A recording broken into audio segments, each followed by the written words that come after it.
Hey, what's up, boxing fans? This is the Rope-A-Dope Report. I'm your host, Chris Carlson. Make sure you check out the radio show, Rope-A-Dope Radio. That's Blog Talk Radio / Rope-A-Dope Radio every Wednesday live, 6 p.m. on the West, 8 Central, what am I saying? 9 Eastern, and 2, 3 in the morning. Across the pond there in the UK. Obviously, anytime on archive as well. Make sure you check out the post-fight show coming up this weekend. We did one 2 weeks ago for the Canelo Trout. And of course, Mayweather Guerrero. This is what this video is about. And my co-host Nest from theboxingvoice.com. Make sure you check out that every Sunday and Thursday as well. And check out the website. Anyway, let's get right to it. Robert the Ghost Guerrero versus Floyd, Pretty Boy, Money Mayweather. This is going to be a good fight for a while. Mayweather is a guy that can adjust. We all know that, can adjust to anybody. He tells us all the time. It's very true. Obviously the southpaw can give issues to anybody for a little bit. When I say issues, I mean just some issues, not like he's going to get knocked out, but just, some issues, early adjustments that he usually has to make. Now, he's been out of the ring, Floyd Mayweather, another year.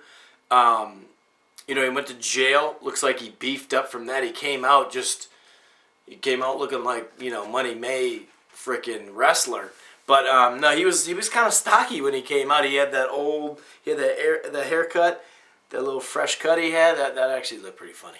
It was kind of funny. I hadn't seen that in a while. I hadn't seen him with hair. But anyway, so there's obviously that. A year goes by.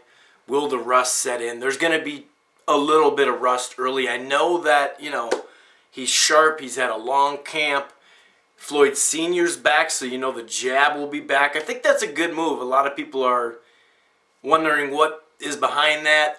He obviously let bygones be bygones. Senior was training people in his gym anyway, and Roger Mayweather is not healthy. If you guys seen some of the interviews, a lot of people are unfortunately taking advantage of him because he's saying stuff that's not making any sense. I heard an interview where he said Bob Arum and Manny Pacquiao and a couple other guys, cons, were in the Mayweather gym. You know what I mean? And obviously that didn't happen, the Bob Arum. But either way, I think it's good for him. But like a year off, you never know. And he did a bunch of push-ups, and like I said, he was able to keep in shape. And it sounds like he's in great shape, and physically he does look a little, put together. So we'll see how that goes, but we know the jab will be there. He definitely wanted to sharpen up. I think that's a good look because, nothing against Roger, but Senior's definitely, it seems like the more established trainer as far as working with a bunch of world champions. And Roger just, if you hear the corner, Roger's just like, we gonna break this motherfucker down. Sorry the language there, but we're gonna break this dude down, and in a couple rounds we're gonna, we'll fuck him up. That's basically what he says to Floyd. So he really doesn't give that great of advice anyway. So Roger works the pads anyway, a lot of times, you know what I mean? So I think it'll be okay. But Floyd Mayweather, another year goes by. Could the rust be early? Yeah, there's a possibility. They say he looks sharp, but you still got to get in there and then look sharp. I think it'll be okay. Robert the Ghost Guerrero, he's a guy that at featherweight and young in his career, he was a guy that kind of would stand and trade. I mean, he had skill early on too, but he got in a lot of just barn burners, just brawls, and he could knock a lot of people out or hurt a lot of people or just dominate them. He took that loss where he said he didn't have his dad in his corner, came back, got the win. He may have underestimated him. Obviously, they wanted him to stand and trade. But I saw that even past that fight from him. When he could, the Jason Litzau fight, he just stood and trade. He stood and trade in several fights, not just the one he lost. But, couldn't find a big fight at featherweight, went up. I remember the Malcolm Clausen fight. I was very impressed because he threw like over 1,000 punches. I believe it was something like 1,200, 1,300, and he put his punches together, but he was on the move. You know, he would get his combos off, and then he would just kind of move and then combo again. And he really looked slick in that. He was fighting Katsitas at 135. He was trying to fight that. I remember I went to the Marquez Katsitas fight with my brother, and they were talking about Guerrero's next. And so he's always tried to find that big fight. We know about his wife and how that's delayed his career, and we know about the shoulder injury right before the Maidana fight. So he's a really solid, fundamental, good fighter. Now at 147, Aidin, we've heard it like 3 different ways now. But he was unbeaten in a good puncher, kind of wild, obviously, not fundamental himself, but Guerrero took care of him and showed he could take a shot. Same with the Berto fight. He definitely took plenty of shots, but he seemed to dominate Berto more than, let's say, Ortiz. I think he's really fundamentally sound. He's, like I said, the southpaw. He could put his punches together, but, he obviously has his flaws, too, if you see those 2 welterweight fights and some other fights. He did this against plenty of people. He would look great. He would look great and just sharp and clean punches for like a chunk of the fight. And then at some point he would just kind of have the win and kind of just not step on the gas.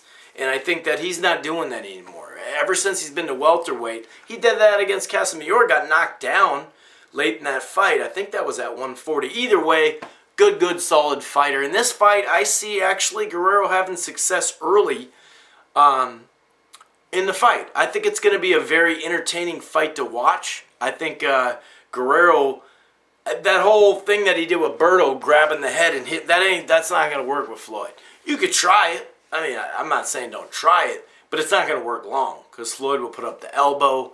He'll clear space. So I like Guerrero. I think that the body settled in.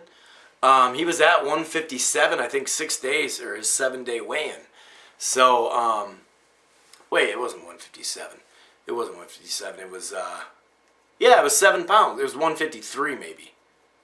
Maybe 155. God, I can't remember now. But he's got his work cut out to lose weight, but he's definitely adapted to that weight class. A lot of people doubted him. I was wondering, too. How he would adapt to that weight class, and he looks fine. He looks fine.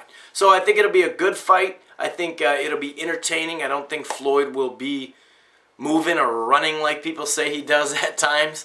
I think he'll be right there. I think he'll be using that jab, and I think Mayweather's going to get the decision. I could see, though, late in the fight a TKO. I really think the first 3-4 rounds, we're going to see Guerrero be able to land some good punches and be right there, be in a good fight.